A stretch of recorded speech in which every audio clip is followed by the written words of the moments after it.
So what this reminds me of, it reminds me of the 2015 World Series between the Mets and the Kansas City Royals, where the Kansas City Royals basically schooled the Mets. And we were Met fans. We sat there. We watched it. We were frustrated. We did get the Matt Harvey night, and then all of a sudden that blew up. But I just felt like the Royals, who had been to the World Series the year before, just had everything going right for them. They had good, solid pitching. They had timely hitting. They could play the field. They could play defense. They could do all the little things that are required to win games at this level. You know, we're not in the middle of July. We're not in the middle of August, where a 3-game losing streak is not going to kill you, and you can come back from it and get hot again. This is the World Series. This is it. This is what it all comes down to.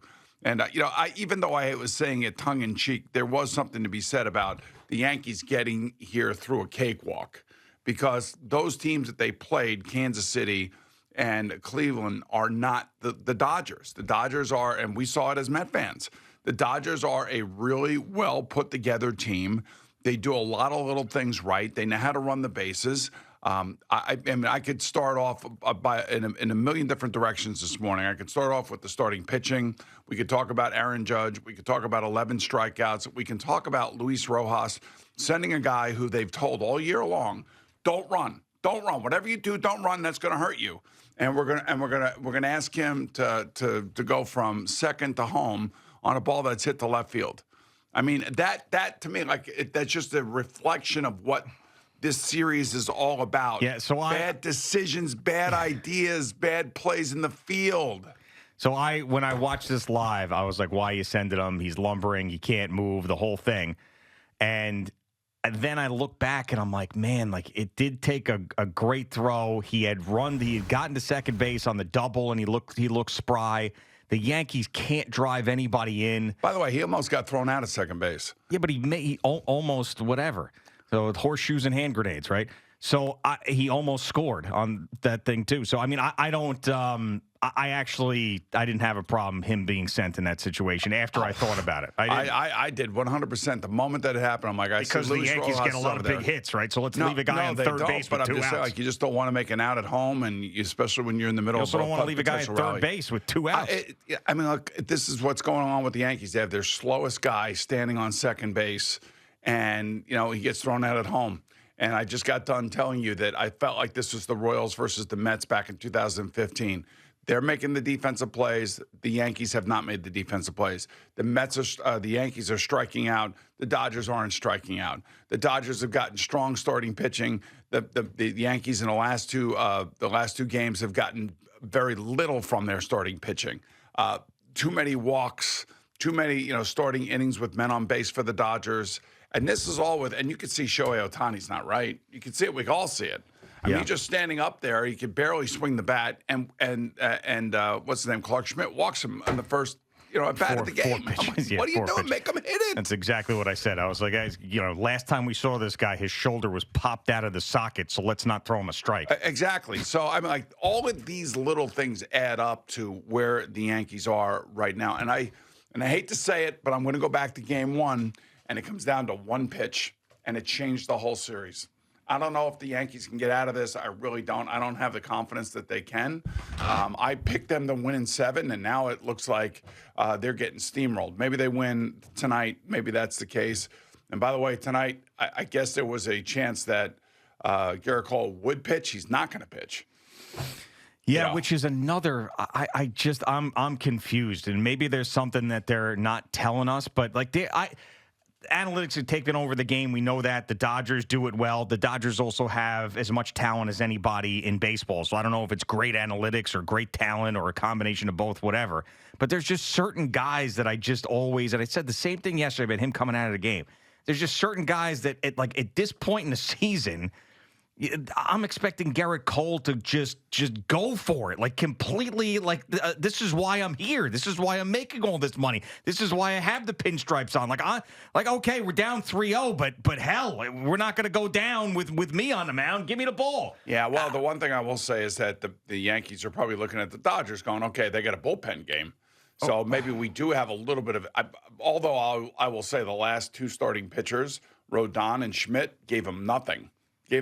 Just basically served up, go for balls and also walk guys. I mean, just afraid to throw strikes. And I understand that because the Dodgers are a hell of a team. They're balanced. They hit. They do the right thing. I mean, watching Freddy Freeman in the first inning go yard last night, I'm like, you got to be that is just like insane. No, I mean, yeah. So it's like you all right. So you've come to peace with the fact that you're down 2-0. You got 3 games at home. The Yankee fan that paid money through the nose to get into the building is finally going nuts and cheering and there. And listen, we win this game. Walker Buehler stinks, and we get a bullpen game. We can get this thing 2-2. Everybody's there, ready to go, and then whap, first inning, and it just boom, life gets sucked right out of it. Then Aaron Judge strikes out in his first at bat.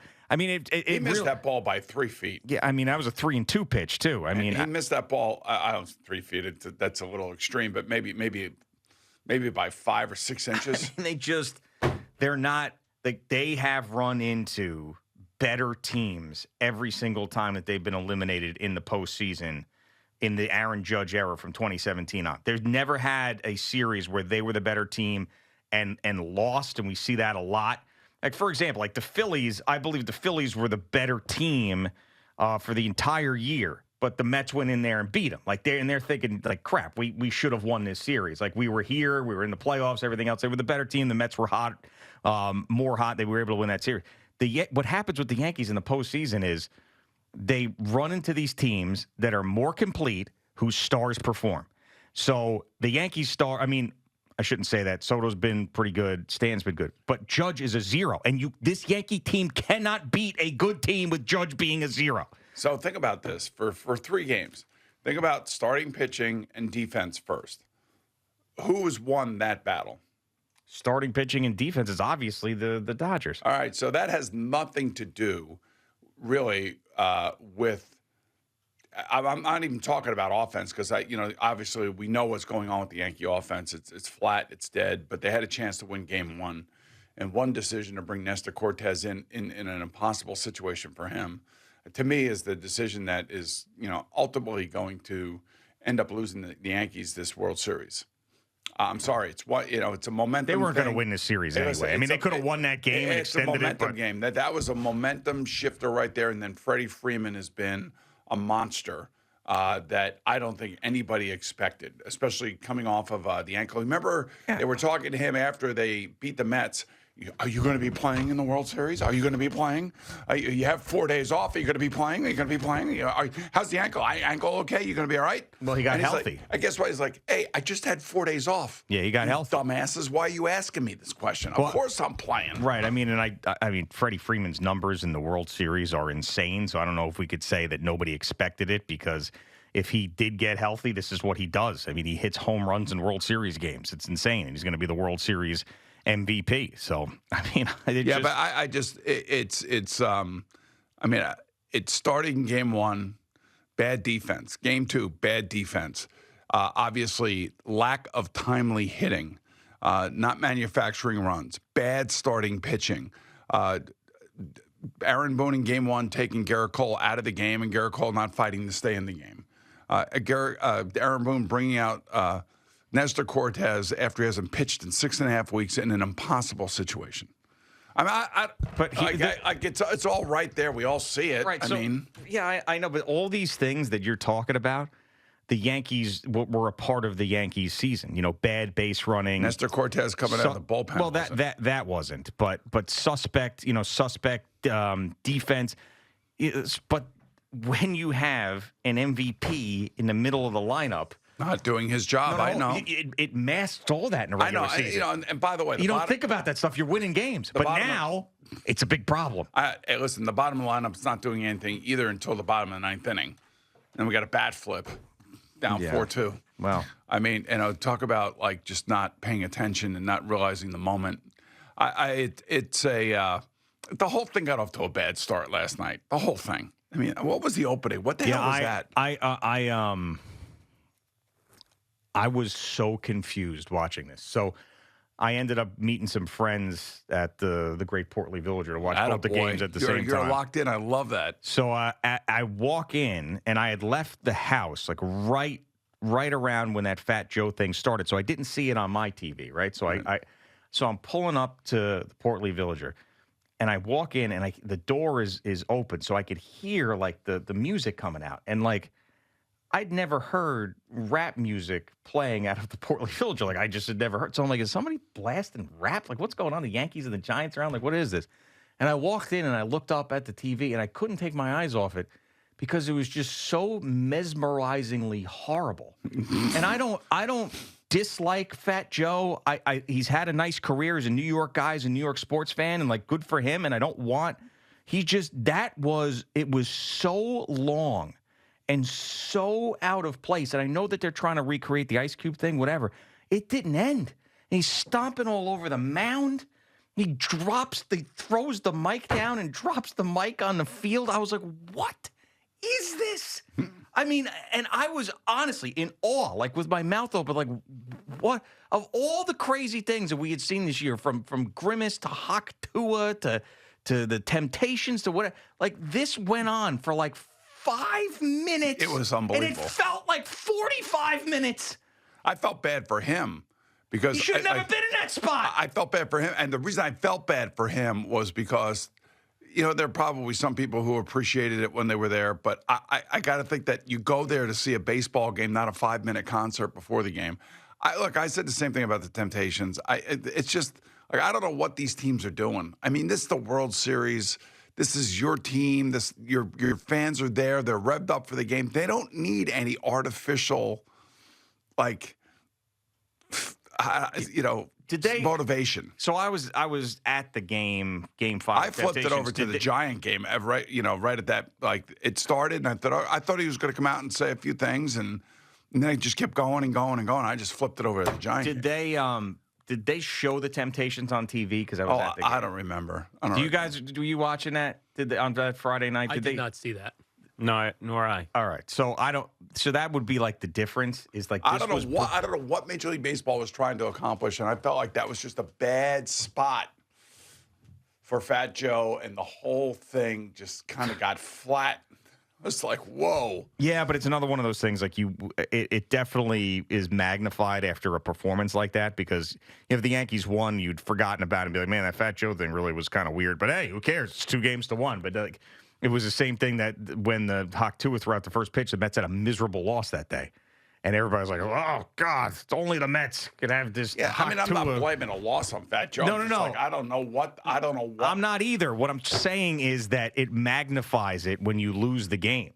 You know, so like you lost the game, you're down 3-0, and now it's just on top of everything else that sucks.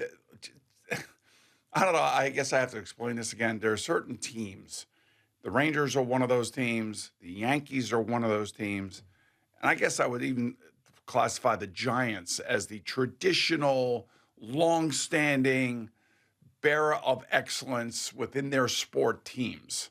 Like, you'd like to think that. It's hard to say that after a team loses or a team's going through what the Giants have gone through over the last 10 years.